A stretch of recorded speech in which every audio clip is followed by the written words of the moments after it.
Boa tarde a todos. Boa tarde. É uma alegria poder encontrá-los aqui nesta tarde, que é um momento de oração, de encontro, né? Eu tive aqui uma vez já, né? Propriamente dito. Que bom. Novamente aqui, a este lugar, para falar de um tema que vocês propuseram, né? Sobre a vida eterna, também finados, mas com olhos fixos para o alto, para o céu. Esse é o nosso destino, né, que a gente nunca pode se esquecer. Somos peregrinos neste mundo. Então, eu vou falar um pouco, a gente pode sentar. Se bem que tem água benta aqui já, né? E depois... Então, a gente pode começar com a bênção, né? Já, como o povo diz, é bênção sobre bênção, né? Então, a gente faz a bênção depois... Eu dou a introdução na minha fala, tá certo? Aí você canta aí outra que você achar melhor. Bênção sobre bênção, vivendo cada dia no Senhor.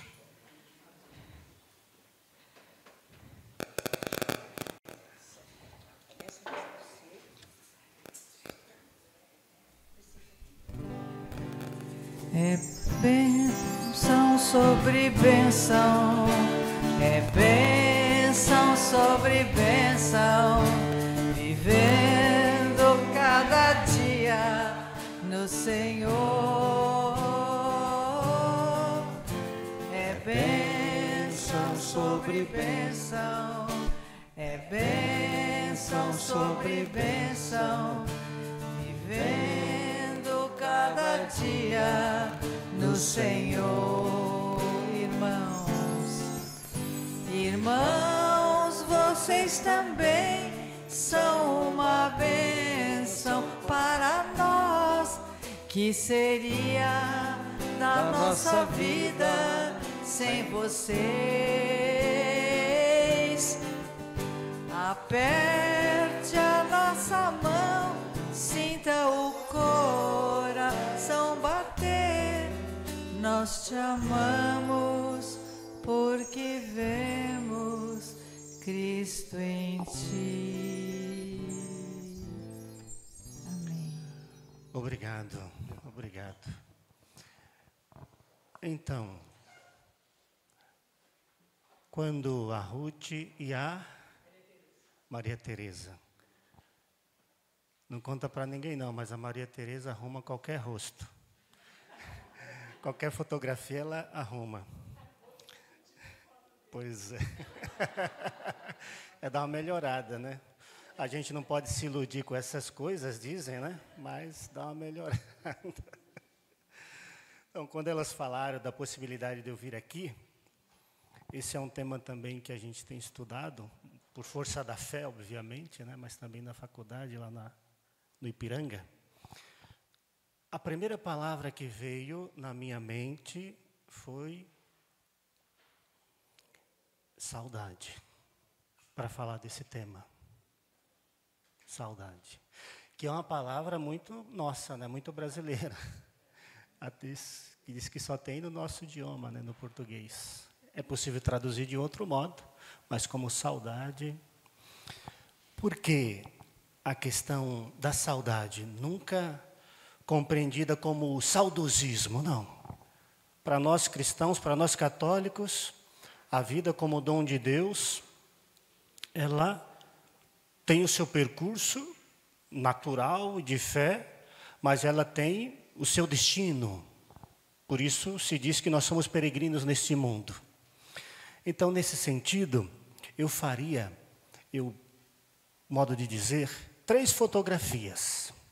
A fotografia, inclusive, eu falava de saudade.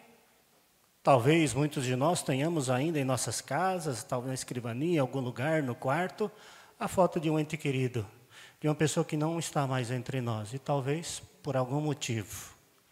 nós conservamos aquela foto ali, aquela fotografia. Então eu pensei como imagens 3 fotografias. Que fotografias são essas? Uma fotografia bíblica, que é a nossa fé na ressurreição é bíblica. Depois da fotografia bíblica, uma fotografia da história. Quando se fala de finados, quando se fala de vida eterna, aonde estão os fundamentos desta realidade?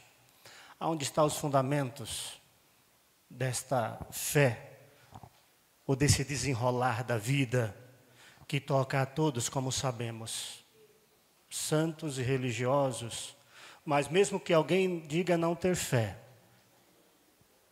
o processo da morte se dará.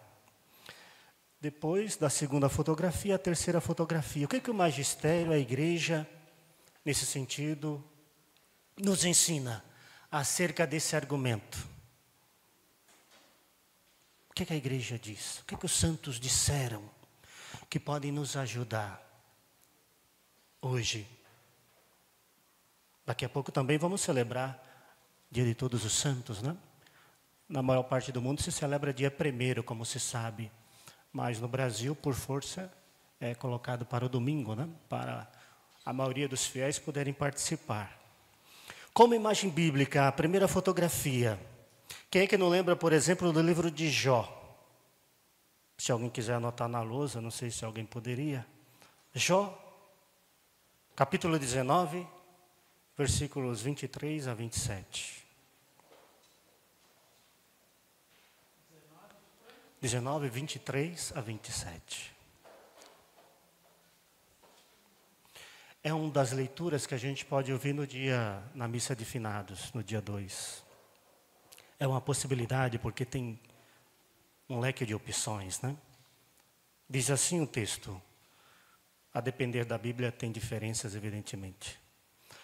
Oxalá escrevessem estas minhas palavras e as gravassem numa placa, com cinzel de ferro e estilete fossem escritas para sempre na rocha.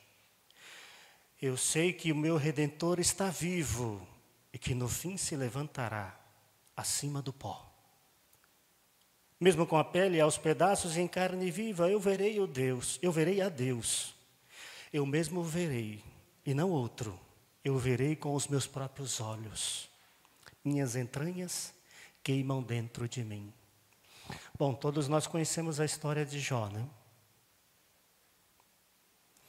Jó nos dá um grande exemplo acerca da ressurreição, acerca de uma fé na vida eterna.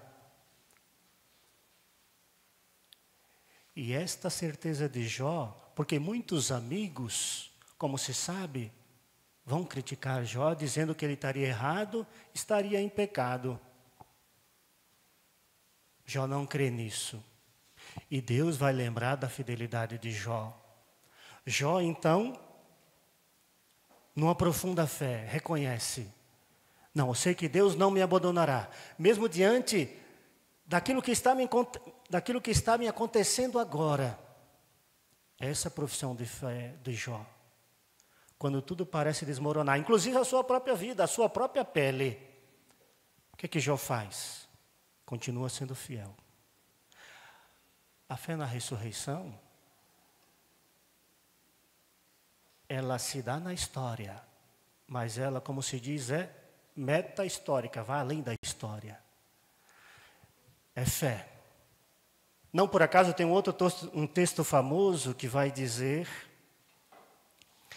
eu fiz questão de sublinhar aqui, primeira carta aos Coríntios, capítulo 15, versículos de 12 a 14.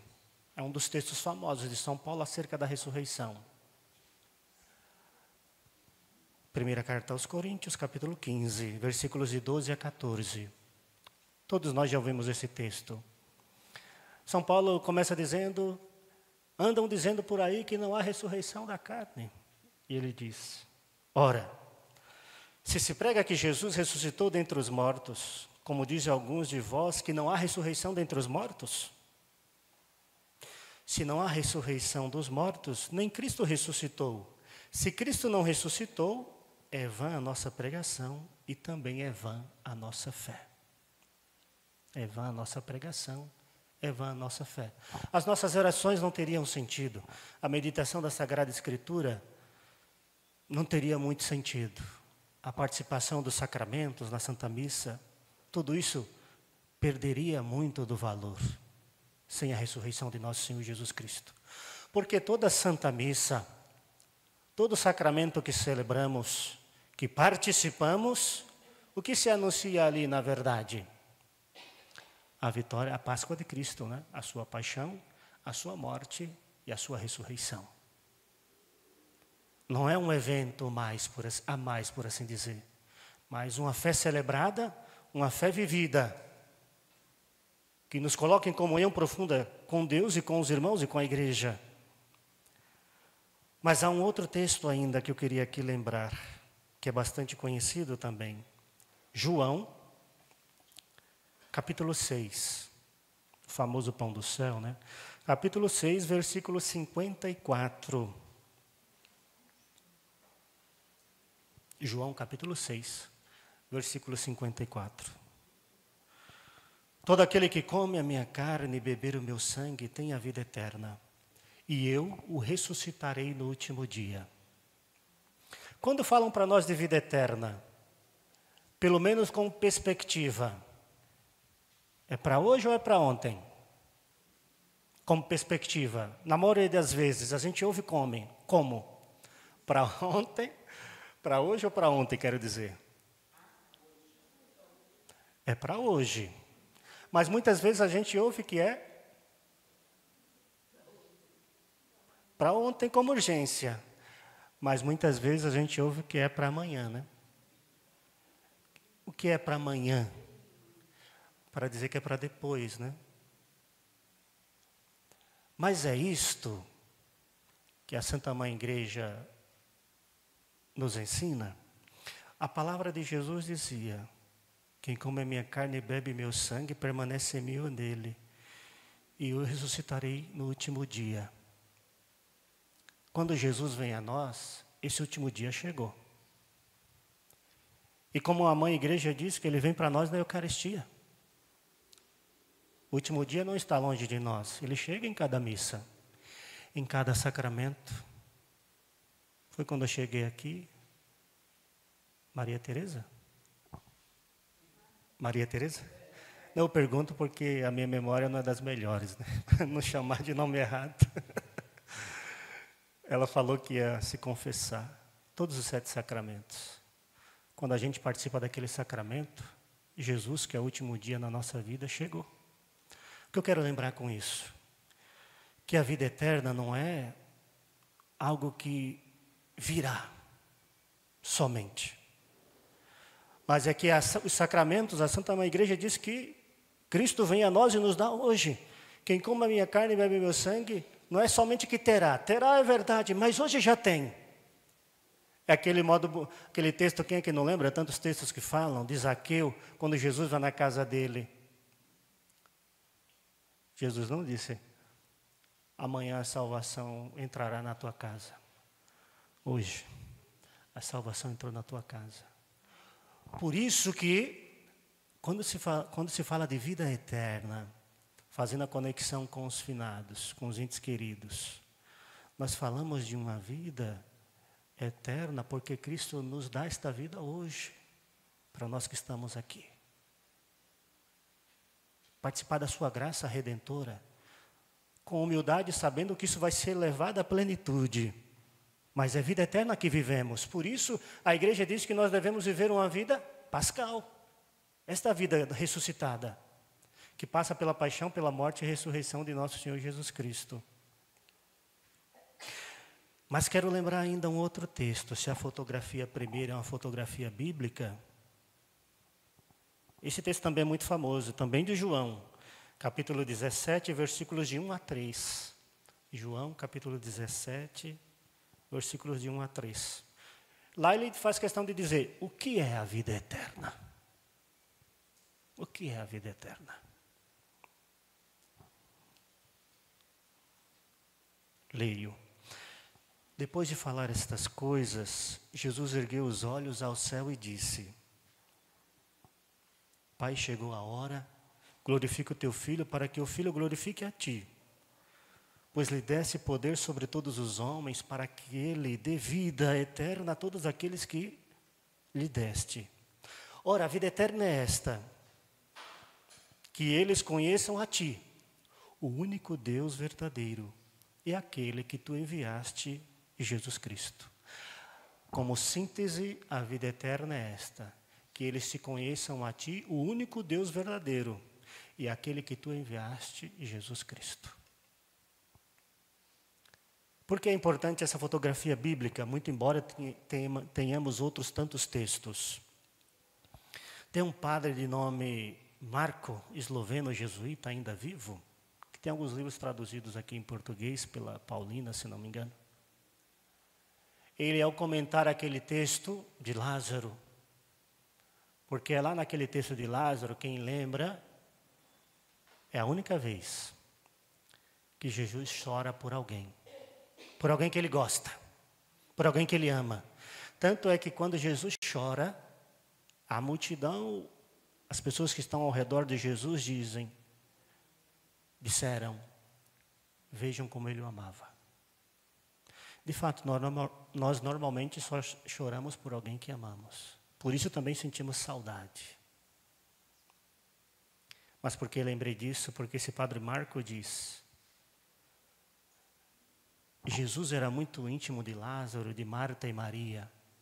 E uma pergunta que ele faz ao comentar esse evangelho de Lázaro é: por quê? Que talvez seja uma pergunta que nós façamos, ou alguém fez para nós um dia. Por quê os amigos de Jesus adoecem e morrem? É uma pergunta que nós fazemos e que muitos podem nos fazer. Por quê que os amigos de Jesus adoecem e morrem? Por isso falar de finados. Mas para concluir essa fotografia bíblica, recordo ainda um texto do livro do Apocalipse, capítulo 2, versículos de 1 a 7. Esse é o último texto como fotografia bíblica. Apocalipse, capítulo 2, versículos de 1 a 7. Que é João, como sabemos, que escreveu esse livro. Diz o seguinte: escrevo ao anjo da igreja de Éfeso. Assim diz aquele que tem na mão direita 7 estrelas, aquele que está andando no meio dos 7 candelabros de ouro. Conheço a sua conduta, seu esforço e sua perseverança. Sei que você não suporta os maus. Apareceram alguns dizendo que eram apóstolos. Você os provou e descobriu que não eram. Eram mentirosos. Mas há uma coisa que eu reprovo. Você abandonou seu primeiro amor. Preste atenção. Repare onde você caiu. Converta-se e retome o caminho de antes. Caso contrário, se não se converter, eu chego e arranco da posição que está o candelabro que você tem.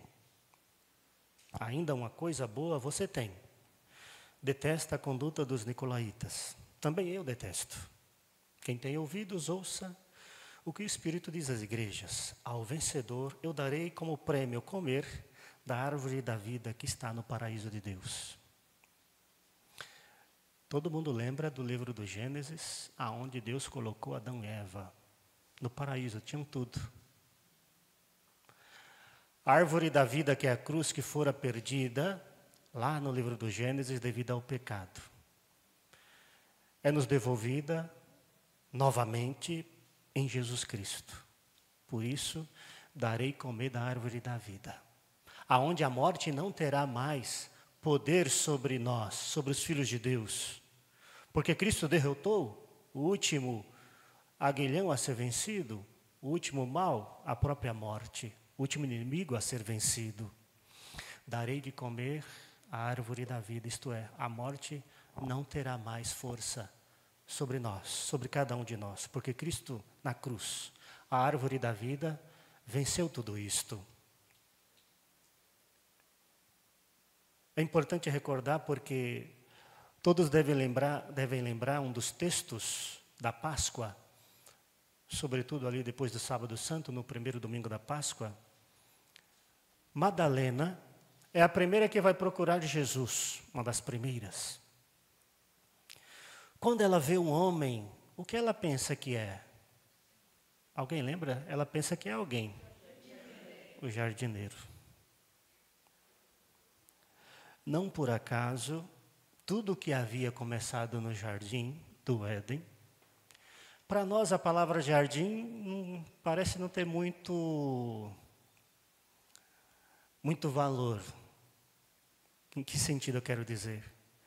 Porque se a gente vai, a palavra italiana, jardim, de que modo se traduz? Paraíso. Para nós portugueses, nós não traduzimos por paraíso, né? Mas tem um significado muito bonito, né? Paraíso. Aquele paraíso que fora perdido lá no Éden, devido ao pecado, Deus recuperou para nós em Jesus Cristo. E não é por acaso que, de fato, Maria Madalena pensa que é o jardineiro, né? Ou seja, a vitória de Cristo sobre o pecado, o mal e a morte nos devolve aquilo de graça, aquela graça que havíamos perdido. Nós poderíamos recordar aqui tantos outros textos bíblicos, mas uma fotografia é a ideia de dar uma síntese daquilo que é importante, muito embora tenha outras tantas coisas muito importantes. Mas é preciso, como se diz, fazer uma espécie de recorte. A nossa fé é bíblica, então, na ressurreição, porque é a palavra de Deus, precisamente, que vai nos dar os fundamentos, seja pela tradição escrita, aquilo que está no texto, seja por aquilo que se fala de tradição oral. Como que a igreja viveu aquela palavra, crendo na ressurreição. Não por acaso, às terças e sextas-feiras, normalmente, a igreja ensina para nós que são quais dias? De fazer o quê, normalmente? Via de regra, são os dias de jejum e penitência. Para fazer esta memória daquele que deu a vida por nós e que nós também somos chamados a doar um pouco dessa nossa vida em favor da igreja, do próprio Senhor, mas em favor dos irmãos. E isso se dá também por meio do jejum, por meio da penitência. Alguém que nos custa, por exemplo, é uma penitência.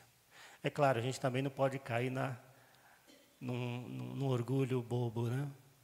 Às vezes eu posso custar para alguém também, né? Tem que ter um pouco de humildade. Não é só alguém que custa para mim, né? Às vezes eu posso custar para alguém, por algum aspecto, não sei. Mas eu lembrava disso porque todo mundo deve lembrar de Santa Teresinha, as relíquias dela. Estava aqui em São Paulo não faz muito tempo. Eu tive com seminaristas lá no mosteiro, lá no Jabaquara. Mas eu vi que teve aqui também no mosteiro de São Bento, né, na Sé, não sei se passou pela Sé, mas no mosteiro de São Bento seguramente. Por que estou lembrando de Santa Teresinha? Santa Teresinha vai dizer, entre outras coisas bonitas, que a gente não deve desconsiderar aqueles pequenos gestos. Bom, mas o que tem sido importante? Porque os pequenos gestos, se a gente não tem a devida cura, devido cuidado sobre isto, parece que não são nada, né, as pequenas coisas. Ou como dizia São José Maria Escrivá, falando dos pequenos gestos do dia a dia que nos levam à santificação. Santa Teresinha dizia, nada, por menor que seja, que é feito com amor, se perde. Tudo que é feito com amor. E quando Santa Teresinha falava tudo com amor, é tudo com Deus, né? Porque Deus é a fonte de todo amor, de todo bem. Tudo que é feito com esse amor de Deus, pode parecer pouco para muitos, ou até para nós. Mas é um grande bem que fazemos e nada disso se perde. Permanece. É importante dizer nesse sentido porque, bom, se aquele pouco que fizermos é o que permanece, o que a gente tem que ter como discernimento na vida? Na medida em que os anos vão passando. só aquilo que foi vivido com verdadeiro amor, com verdadeira paixão por Deus, é o que vai permanecer. Dito de outro modo, só o bem que nós fizermos por amor a Deus, é o que vai permanecer. Talvez ninguém se lembrará de nós porque fizemos, por assim dizer, algum milagre, alguma outra obra. Mas normalmente em vida ainda, quando se lembra de alguém positivamente, tal pessoa esteve junto comigo em determinada oportunidade que eu precisei, que eu estava sofrendo, que eu estava chorando. Até com os padres acontece isso, né? Às vezes não se lembra o que o padre disse no sermão, né? Às vezes não se lembra. Mas o Senhor esteve presente no meu matrimônio. O Senhor batizou o meu filho, a minha filha, crismou, fez primeira comunhão. Esteve nas exéquias. Abençoou um dia a minha casa. Abençoou um dia a minha empresa. Porque aquilo que foi vivido naquilo que é o verdadeiro bem, no verdadeiro amor, permanece. É verdade aquilo que São João Paulo II dizia, que as palavras, elas têm um limite. Os exemplos, no entanto, arrastam, né? Arrastam multidões. Por isso a gente precisa mais dos exemplos. E pouco a pouco, como se diz, os discursos devem cessar. Segunda fotografia que eu tinha falado, uma fotografia histórica acerca da vida eterna e daquilo que nós compreendemos como igreja sobre o dia de finados. Dizia que é um dia de saudade, de rezar pelos entes queridos, de colocar em oração tantas pessoas que nós não conhecemos. Rezar pelos mortos é uma obra de misericórdia. Às vezes nós rezamos por quem nós não conhecemos. Eu até brincava outro dia, no dia de finados. É bom nós irmos à igreja sempre. Nesse dia de modo particular. Claro, não é uma ironia que eu estou dizendo. Mas a gente vai porque rezamos pelos fiéis defuntos, né? Muitos estavam, talvez. Quantas pessoas nós partilhamos a vida e que já foram? Se a gente fosse falar o nome aqui, quantos teriam, né? Mas eu colocava isso para alguém dizendo, eu vou na missa, não porque sou padre só, preciso celebrar, mas que bom que a gente pode ir no dia dos finados, né? Porque um dia, o que eu queria dizer com isso? Um dia vão estar rezando por nós, né? As outras gerações. Objetividade da vida, né? Sem lamentação nesse sentido, mas com perspectiva de futuro, né? Que a vida se completa para todos. Nesse sentido, a fotografia histórica diz o seguinte, o cristianismo sempre rezou por aqueles que morreram. Não sei se alguém aqui teve a oportunidade de visitar alguma catacumba em Roma. Eu tive o Papa João Paulo II, sobretudo no ano 2000, ele animou muito isso, né? Eu tive lá visitando a de São Calixto, sobretudo, e São Sebastião. Se alguém tiver um dia a oportunidade, vale muito a pena. Era lá que se celebrava as Eucaristias, se celebrava a missa, em sufrágio, daqueles que morreram também pelos mártires, né? E também pelos mártires. Então é um costume da igreja, um bom costume, costume de fé, de que aqueles que morreram não estavam perdidos.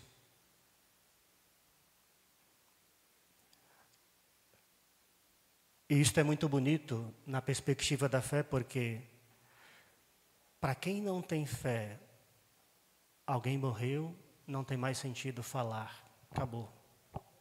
Quem não tem fé, né? Terminou ali. Para nós não. A igreja diz que a vida continua, por isso é chamada de vida eterna. O cristianismo então nasceu, por assim dizer, embebido pela vida. Vida com sabor da eternidade, por causa da morte e ressurreição de Jesus, o Cristo e Senhor nosso. O ápice da vida, então, do Filho de Deus foi sentir em nossa carne, na sua carne, a frieza da morte. Sem dúvida. Quando Jesus doou amorosamente a sua vida na cruz por nós, Jesus viveu em sua própria carne a experiência da morte. Não sei se vocês já ouviram dizer, na morte na qual Jesus se entrega, aquilo que parecia uma tragédia e o fim da linha, o que acontece? Ele destrói a morte, né? Entregando-se à morte, ele destrói a morte. A morte parecia ter vencido, parecia ter derrotado aquele que é o autor da vida. E, no entanto, olha, isso é uma sabedoria bíblica, uma sabedoria de fé. Entregando-se, se vence. O que para muitos é difícil de crer. Mas Jesus nos ensina isso. Entregando-se, é possível vencer. Mas um outro aspecto da história que é importante recordar. Desde muito cedo o cristianismo celebrou os fiéis que morreram, daí os fiéis defuntos, unidos à sua comunidade de fé. Lembrava os mártires, que eram venerados nos locais de seu martírio. Até hoje são igrejas de peregrinação, lugar de peregrinação. E as primeiras construções genuinamente cristãs foram monumentos em homenagem a estes heróis da fé. Além disso, as perseguições dos imperadores obrigavam os cristãos a se refugiarem em catacumbas. Daí, São Sebastião, São Calixto e outros. Eles se reuniam nas catacumbas para a celebração dos exercícios litúrgicos, celebrar a Santa Missa e os sacramentos. E as catacumbas, então, nada mais eram que os primeiros cemitérios cristãos. O que é a igreja de São Pedro? Ou melhor, o que era a igreja de São Pedro no início? Era um túmulo, era um cemitério. Um cemitério, né? Não por acaso, os restos de Pedro estão lá, né? Até um padre comentava, um padre dos Estados Unidos, acho que era Carola o nome dele, abre um parêntese aqui, porque diziam que quando, no início da igreja, esse lugar era um cemitério, ninguém queria. Era periferia, como se diz, lugar mais distante, que ninguém gostaria de morar, estar ali, né? Esse padre comentava que hoje, né, ou depois de muito tempo, se consolidando a igreja, muitos não só vão àquele lugar, mas de algum modo desejariam aquele lugar para si, né? Mas houve um tempo que ninguém queria. Por que o padre lembrava isso? Para a necessidade que nós precisamos também cuidar das coisas sagradas, que talvez no primeiro momento ninguém cuide, ninguém dê valor. Não é todo lugar que as coisas sagradas lhe é dado devido valor. A gente sabe, nem todo lugar é dado devido valor.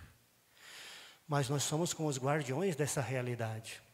Como exemplo da igreja de São Pedro, que no início ninguém queria. Era como algo até perturbador. Saber dar valor àquilo que é sagrado. Torna também a nossa vida sagrada. Mas foi precisamente, não sei se alguém ouviu falar deste monge, o renomado mosteiro francês, com o nome do monge Odilo, ou Odilon, lembrei até do cardeal, né, que é Odilo Pedro Scherer, que começou a surgir uma explicação para a oração pelos mortos, porque rezamos pelos mortos. A igreja peregrina, nos caminhos da história, se une à igreja triunfante. Quem é a igreja triunfante? Os santos e santas que vamos celebrar.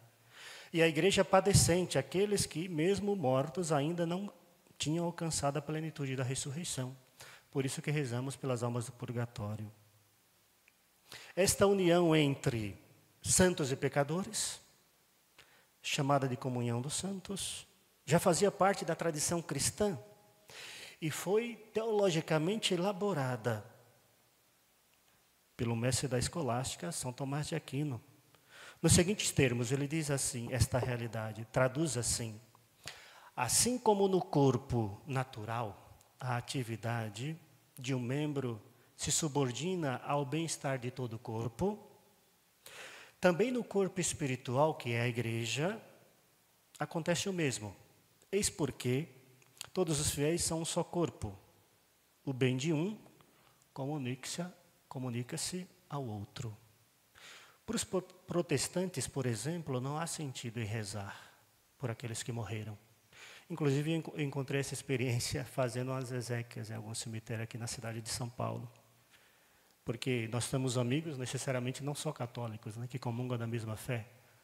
Podemos ter amigos até que dizem não ter fé. E alguém dizia, né, ali, presente naquele momento, que os mortos não precisavam mais de oração. Mas isso é a visão não católica, né? É a visão protestante. Por isso, há o rito de exéquias. Por que celebramos a missa na intenção de 7º dia, de 30 dias? Há também uma missa chamada gregoriana, que se reza 30 dias naquela intenção, né? Tudo isso foi, por assim dizer, criação da cabeça de alguém, um insight, por assim dizer. É a fé da igreja. Que aqueles que partiram primeiro de nós, os nossos entes queridos, não estão perdidos na sombra da morte, mas estão confiados à misericórdia de Deus. É esta a memória quando recordamos alguém do santo sacrifício da missa, né? Pedimos a Deus a misericórdia para com aquela pessoa. Tudo indica, então, que no século X, que a partir do mosteiro, deste mosteiro onde estava esse monge, Odilo, instituiu-se a comemoração, aquilo que nós temos hoje, né, dos mortos para o dia 2 de novembro, dos fiéis defuntos, em íntimo contato com a festa de todos os santos, que, como dizia, celebramos o dia 1º, mas é colocado para nós no domingo. A festa, então, dos fiéis defuntos será rapidamente celebrada em todo o mundo cristão. Trata-se hoje de um dos feriados mais universais em todo o planeta, né? Praticamente todos os países celebram esta data. Uma fotografia histórica é importante porque nós temos que ter dentro de nós um traço que marca a nossa vida, que marca a nossa história. Não por acaso a palavra biografia significa uma vida, uma quantidade de anos percorrido, né? Biografia. Uma quantidade de anos ali vividos, a biografia de alguém, uma duração no tempo. A terceira fotografia que eu tinha falado, também para terminar com a palavra do Papa Francisco, se alguém tiver alguma questão, mas eu tenho uma citação aqui ainda. O que o magistério da igreja fala acerca dos finados, acerca da vida eterna? É famosa uma expressão de Santa Teresa d'Ávila. Ela diz, prestes a morrer, a seguinte frase: eu não morro, eu entro na vida.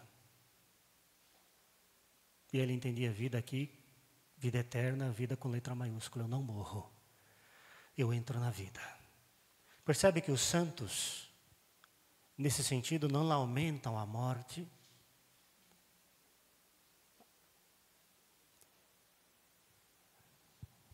Não lamentam a morte como uma tragédia. Porque o discernimento aqui de Deus, viemos e para Deus retornamos. Não morro, eu entro na vida. Quem é que não lembra de São Francisco de Assis? Imagina só, em determinado momento ele diz, a morte não é nossa inimiga, é nossa irmã. Precisa ter fé para acreditar nisso, né?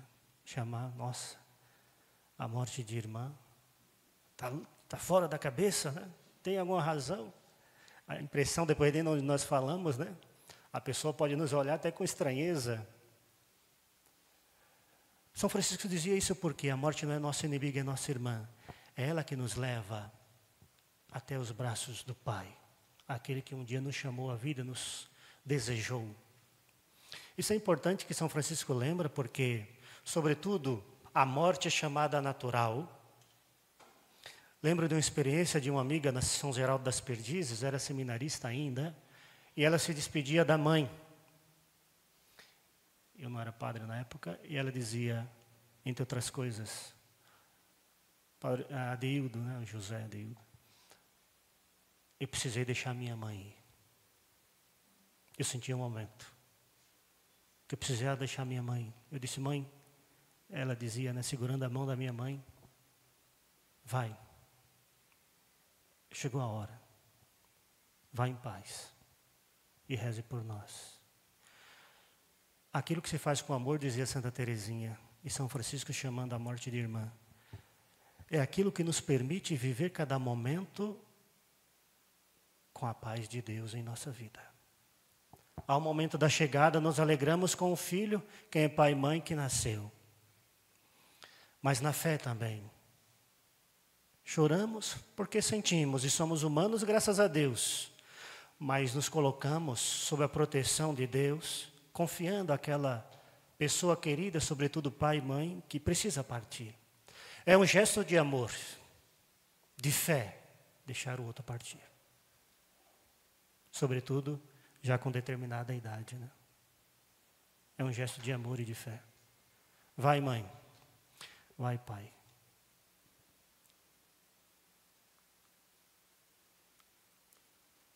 Tem outro santo que é Cardeal Newman, em inglês, que no início não era católico, mas depois se converteu ao catolicismo.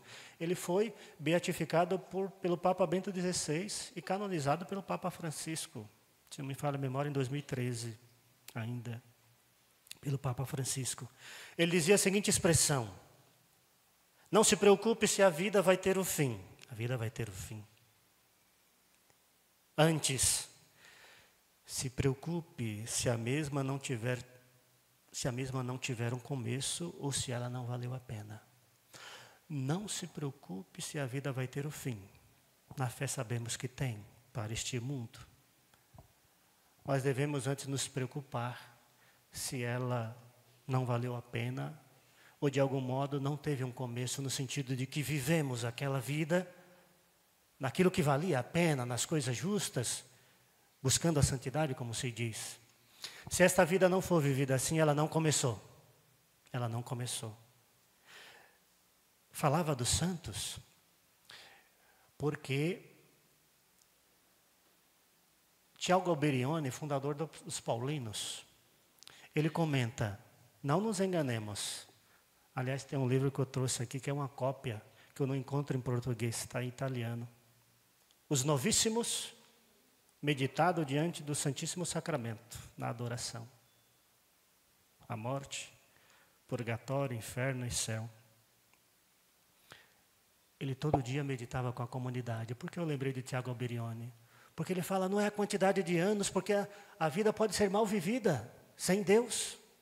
Aí ele vai falar dos santos, enquanto crianças ainda, que são muitos, né?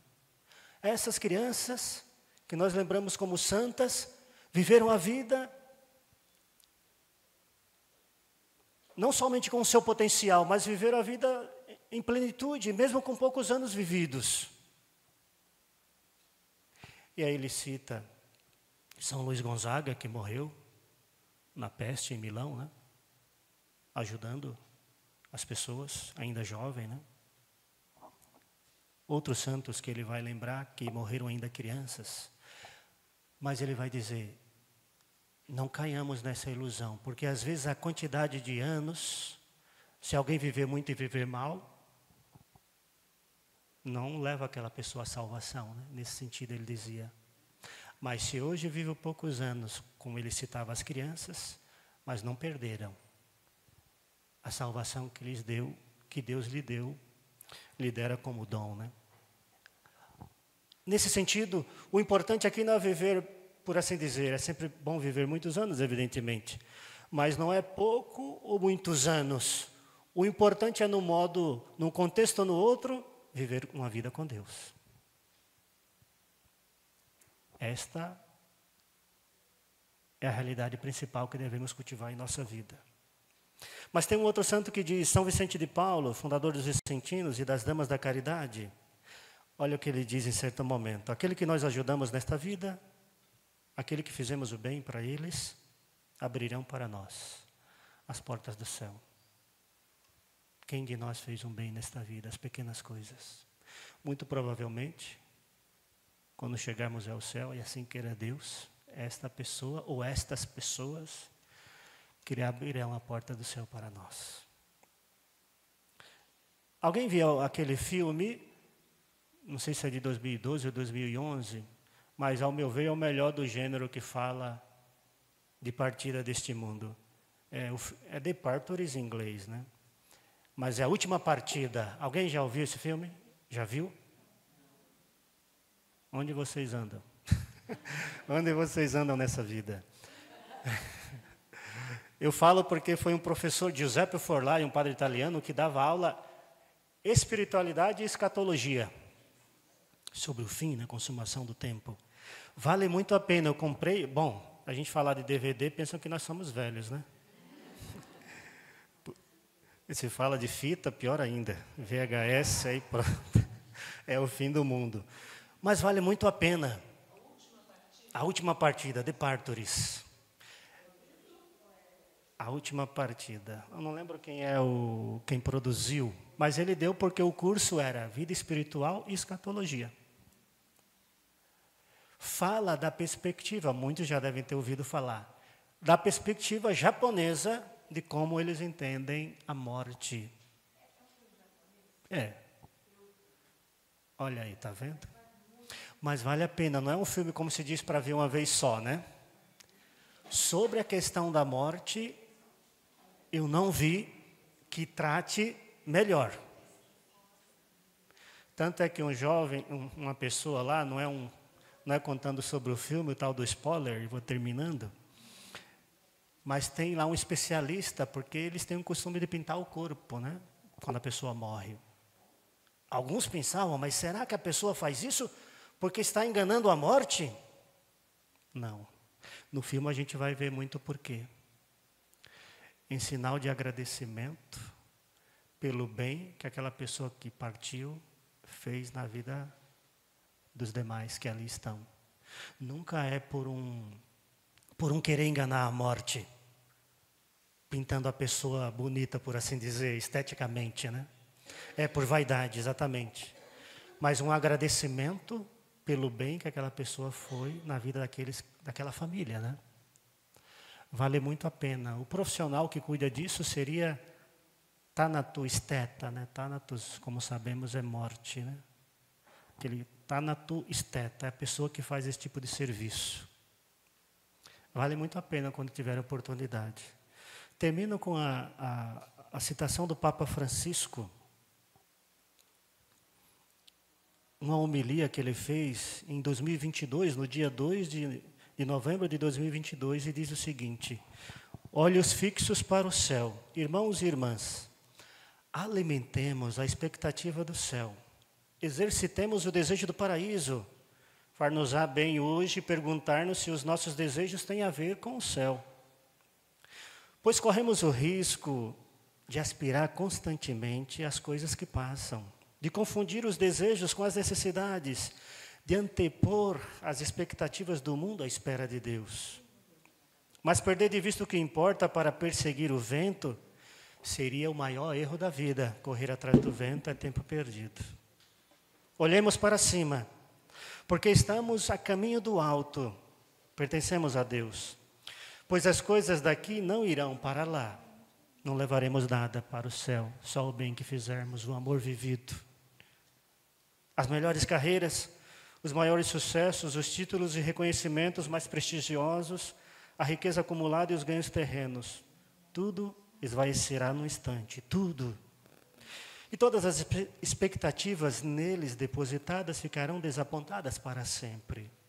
No entanto, quanto tempo, quanto esforço e energia gastamos preocupando-nos e amargurando-nos por estas coisas, deixando desvanecer-se atenção pela casa, perdendo de vista o sentido do caminho, a meta da viagem, o infinito para o qual tendemos. E conclui o Papa dizendo, a alegria pela qual respiramos. Perguntemo-nos, vivo o que digo no credo, que a gente diz na profissão de fé, né? Aguardo isto, a ressurreição dos mortos e a vida no mundo que há de vir? E como está a minha espera? Sou capaz de ir ao essencial ou distraio-me com muitas coisas supérfluas? Cultivo a esperança ou vou em frente queixando-me? Porque dou demasiado valor a muitas coisas que não contam e que depois passarão? Diz o Papa Francisco.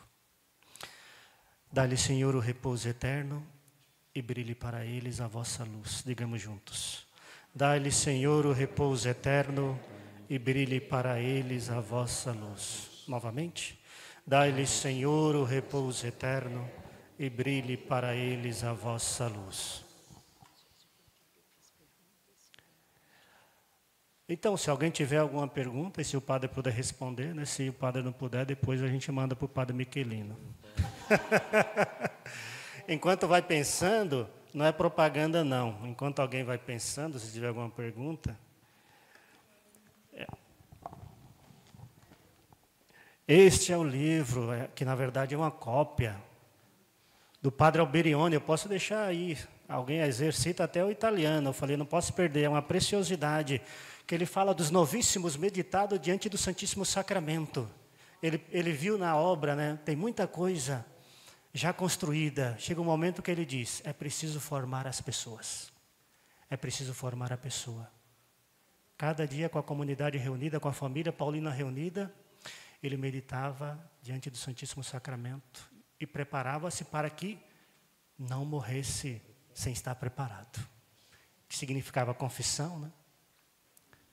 Exame de consciência, eu posso até deixar. Ele fala de São José, que é o patrono dos moribundos, né? Porque foi assistido por Jesus. É muita preciosidade, vou deixar aqui, mas eu vou ver depois. Uma outra propaganda, antes de uma música, se a gente fizer uma pergunta depois, é propaganda boa, viu? Não é, é de livro, não é propaganda tola.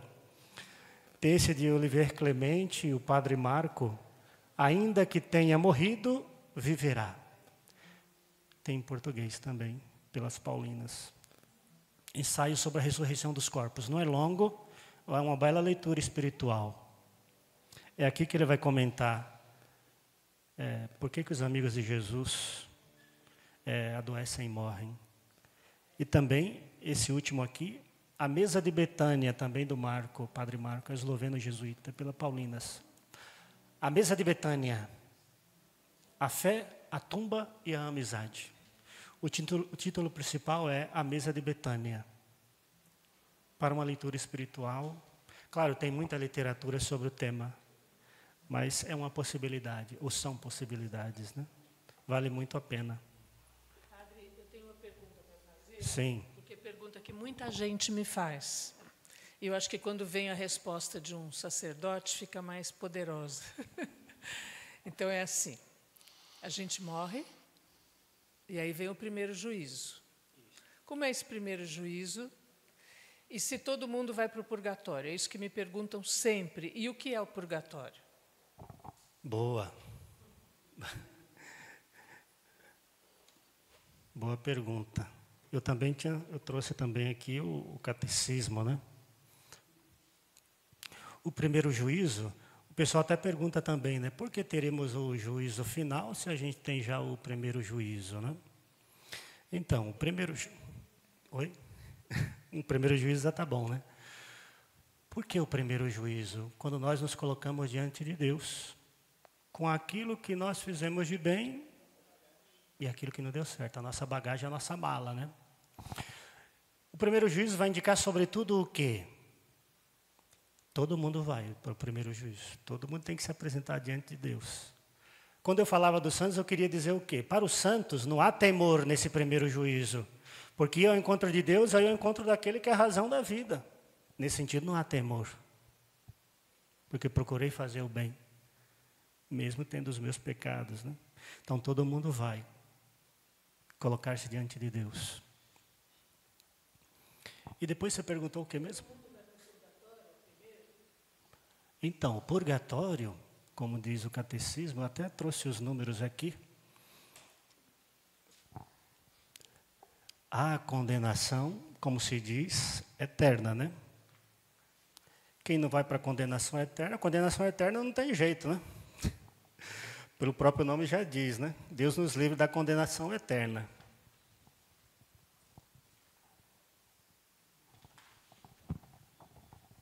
Então, eu vou falar aqui, mas se alguém depois puder dar uma lida em casa, vale a pena. Os números do catecismo, 988 a 1060, são os artigos 11 e 12, que fala, creio na ressurreição da carne, creio na vida eterna. 988 a 1060, né? 1060. Artigos 11 e 12, que vai falar, inclusive, do juízo particular, do juízo final, céu, inferno e purgatório. Todo mundo vai para o purgatório? Não. Muita gente diz, tomara que Deus me dê pelo menos o purgatório, né? Mas o purgatório é que lugar? É aquele lugar que a pessoa vai, é um lugar de purificação, né? Se no juízo ali a pessoa recebeu uma condenação que não possibilita purificação, não tem purgatório, né? Para esta pessoa. Então, purgatório, aquele lugar, não é um lugar de decisão, já está decidido. Não é que eu vou para o purgatório, alguém iria para o purgatório e ainda vou pensar. É claro que aqui a gente abre ao mistério de Deus, né? Tanto é que na Bíblia, se a gente vai ver, quando se fala que alguém se perdeu, vai para o inferno, nunca se diz o nome da pessoa. Normalmente não se diz. Tanto é que na Bíblia se fala de um homem rico, né? Uma pessoa, um homem rico. Por quê? Quem é que conhece o mistério de Deus? Insondáveis, né? Tem gente que se converte como o pai de Agostinho no leito de morte. Que para muitos era um perdido, né? Se fosse ver agora que está morrendo. Merecedor do inferno, né? Mas a gente não sabe. Deus é que sabe, né? São João Paulo II tinha uma expressão, só Deus conhece o coração humano. Mas para organizar as ideias, no purgatório vai quem foi perdoado por Deus, reconciliado por Deus, mas passa ali um tempo de purificação. É claro, quando a gente fala de purgatório e tempo de purificação, a gente não pode pensar tempo como o relógio do nosso dia a dia, né? É o que São Pedro diz em uma de suas cartas. Senhor, para ti um ano é como mil anos, e um dia é como 1000 anos, e 1000 anos como um dia. É o chamado tempo de Deus, né? Uma vez que cessou a vida neste mundo, já não é questão de relógio. Muito embora a gente fale de missa de 7º dia, de 30 dias, mas isso para nós que ficamos. Para quem partiu, é o tempo de Deus, né? Então, o purgatório é aquelas pessoas destinadas à salvação, mas que precisam passar ainda por uma purificação. E agora, então, nesses dias, né, nesses dias? A gente vai aproveitar para isso, né? São Isso, dias, né? a indulgência é conseguida para os fiéis defuntos, né? Se aplica aos fiéis defuntos. Conta para eles o que a gente precisa fazer para ganhar indulgência plenária em favor dessas almas. Então, praticamente é aquele modo clássico da indulgência plenária, né? Visitar um cemitério, ou vir à igreja, rezar, porque a indulgência só se aplica à pessoa que morreu, né? Não é para nós, evidentemente, é para alguém que eu quero, pela alma do purgatório, aquela pessoa, e devo rezar pela intenção do Papa, ou pelas intenções do Papa, né? A profissão de fé. Um Pai Nosso, Ave Maria, via de regra, o padrão é esse, né? Neste dia, pelas intenções do Papa, a profissão de fé, um Pai Nosso, Ave Maria, naquele lugar. Ah, sim, lembrou bem. É bom estar com a confissão em dia. Aproveita para confessar, né? Exatamente. Porque tudo gira em torno dos sacramentos, né? É o que Tiago Alberione dizia lá nos Novíssimos Meditados diante do Santíssimo Sacramento. Estou preparado para morrer? Exame de consciência, dentro do possível, confissão em dia. Você viu que ela tem muitas perguntas, né? Eu tenho, porque são perguntas que me fazem. Eu, às vezes, não sei se eu respondo certo. Por exemplo, como eu sei que uma pessoa... Por exemplo, eu confessei, comunguei, rezei pelo Papa, fui no cemitério, visitei e pedi a indulgência, vamos supor, para o meu marido, porque eu sou viúva. Como eu sei se ele foi para o céu ou não? Eu não vou saber. Então, eu posso pedir várias vezes, porque eu também não sei se eu fiz direito. Né? Não basta pedir uma vez só, né? Uma vez o padre Michelino falou, ninguém sabe, porque às vezes a gente não tem essa contrição perfeita, né? É verdade o que ela está dizendo. É melhor pedir várias vezes, colocar sempre, né? Porque quando lembramos de alguém que amamos, a gente lembra mais de uma vez. É bom fazer nesse sentido da contrição. Como que a gente sabe? A razão humana não sabe. Mas Santo Agostinho diz uma expressão muito bonita. A fé é fruto, sobretudo, de confiança. É uma confiança de quem reza, confia e espera. Se aquilo que foi vivido no amor, o que é pedido no amor, que vence a morte, é essa a certeza da fé. Não a certeza racional, né? Não a certeza da... Porque a razão nos trai, por melhor que ela seja. É a certeza de que alguém viveu algo bom e que valeu a pena. E se valeu a pena, a gente coloca nas mãos de Deus, confiando de que Ele salva aquilo que é bom, em nós e nos outros. Aí sim faz sentido rezar mais de uma vez. Essa é a nossa confiança. Foi boa a pergunta dela, porque às vezes o pessoal pergunta, também, né? O padre comentava, não o padre Michelino, outro padre, dizendo a seguinte imagem, usando a seguinte imagem. Quando nós chegarmos no céu, queira Deus cheguemos, diz que a gente, imagine começarmos a fazer um giro lá no céu, um passeio. Bater perna, né? O popular bater perna. Conhecer aqui, já que Deus me trouxe aqui, que bom, né? Vou conhecer quem está por aí, né? Esse padre comentava, talvez vejamos pessoas que a gente talvez nem esperasse que estivesse ali. É como o pai de Santo Agostinho, né? Nossa, o senhor por aqui, o senhor era um perdidão lá na terra, né? Bebia e etc., né? Para dizer que a gente vai ver pessoas que talvez a gente não esperávamos, ou ninguém esperava que se salvasse, que fossem salvas por Deus. Mas é o mistério de Deus que se mostra, né? É a misericórdia de Deus que se mostra, né? Porque a gente sabe, a igreja, a gente medita o mistério, mas meditando o mistério, a gente tem que ter a humildade de reconhecer que é maior ainda daquilo que a gente medita na fé e na razão, e assim por diante, né? O principal, no entanto, é continuar confiando no amor de Deus, de que não será desiludido ou deixado para trás aquele que espera em Deus, ou aqueles que nós confiamos a Deus. Diga.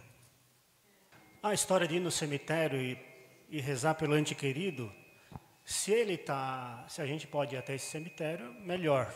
Então, mas se não podemos, às vezes a gente pode ter mudado de cidade, nada impede. O importante aí no caso viria na igreja, né? Na igreja. O padre Michelino lembrou que aqui na capela de Nossa Senhora, aqui embaixo, tem cinzas de várias pessoas, inclusive da Doroti, que foi nossa coordenadora. Então, para quem não puder ir no cemitério, pode rezar aqui na capela. Exatamente. O importante é não tendo acesso, tem essas possibilidades, né? O fato de poder ir onde está os restos mortais é porque a gente está ligado afetivamente e é próximo, né? Mas não podendo, o importante é garantir esta oração naquele dia, né? Mas alguém teria alguma questão? Oi? 8 dias. Sim, estão lembrando aqui, 8 dias de indulgência após o dia 1º, que pode ser aplicado nesse tempo, né? Ou seja, não precisa ser, exatamente, não precisa ser somente no dia 2, né? Pode. A gente não falou muito do inferno porque ninguém quer, né? Ninguém quer. Mas, diga. Esse é um dilema humano também, né? De fato, Deus não deixaria ninguém se perder. Mas esse padre Marco Rupinic, ele diz uma expressão, não nesses livros, um outro, na conferência que ele fala, devemos ter o chamado senso de realidade. O que ele quer dizer por isso? Que o pecado está aí e se perder é uma possibilidade. Inclusive, não escolho a Deus, escolho o mal, né? Aquilo que não convém, aquilo que não edifica, né? Então, diferentemente do purgatório, quando se fala de inferno, por exemplo, é um estado definitivo, não há mais mudança, né? Aí precisa ver aquilo, né? Se a pessoa está dizendo do fundo do coração, né? Por isso eu lembrei a expressão de São João Paulo. Quem é que conhece o coração humano? Olhando para alguém, igual o pai de Agostinho. Quem via de fora não tem salvação. Exatamente. Não, isso que eu quis dizer.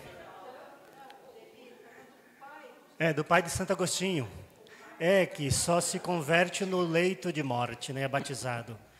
Mas é aquela história, quem é que conhece o coração humano? Só Deus, né? Então, muitas vezes eu percebo que às vezes alguém pode falar da boca para fora, né? No momento de nervoso, alguém pode dizer, puxa, Deus me abandonou, não quero mais ter fé. A pessoa está falando com o coração? Não. É um desabafo, né? É um desabafo. O bom ladrão na cruz. Exatamente.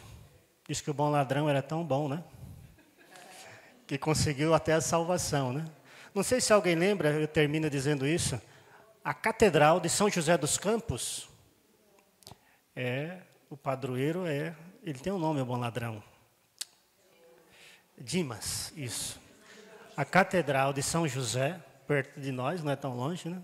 O padroeiro é São Dimas, o bom ladrão. O pessoal até brinca, né? Foi tão bom que conseguiu até salvação. Né? No Ibirapuera? Tem a igreja de São Dimas. Eu não conheço esta. Gente, da minha parte, foi muito bom estar com vocês. Obrigado. Rezem por mim, que pelo menos o purgatório.